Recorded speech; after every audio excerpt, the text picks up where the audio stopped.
c'est pas changer de vie, c'est plutôt changer la manière de l'observer. C'est là qu'est la subtilité et la clé. Pourquoi ? Eh bien parce que quand je change la manière de regarder les choses, ou de les observer, de les comprendre, de les assimiler, je change la manière dont je vais agir. C'est de l'observation que naît le changement, les ajustements, les modifications. Puisque sans observation et donc sans conscience, il n'y a pas de réalité.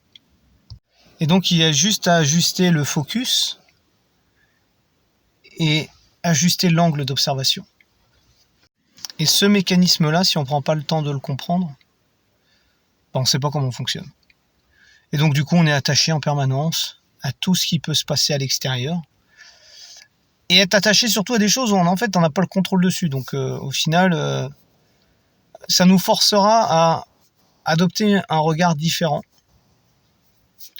mais accentué par une douleur en fait, extrême, par une émotion, qui poussera l'individu à sortir, à se détacher, pour réajuster sa manière d'observer, donc réajuster son environnement par l'intermédiaire de ses actions.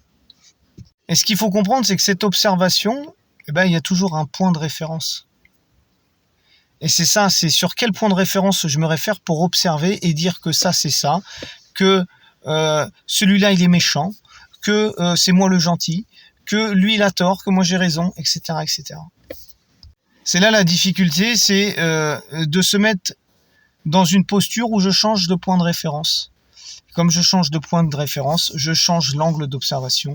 Et donc, du coup, j'ouvre ce champ d'information qui me permet d'avoir une analyse plus fine, plus globale. Allez, je vous remercie de m'avoir écouté, je vous dis à bientôt. N'hésitez pas à me suivre sur ma chaîne, en live, à travers mes contenus. Ciao, bye bye.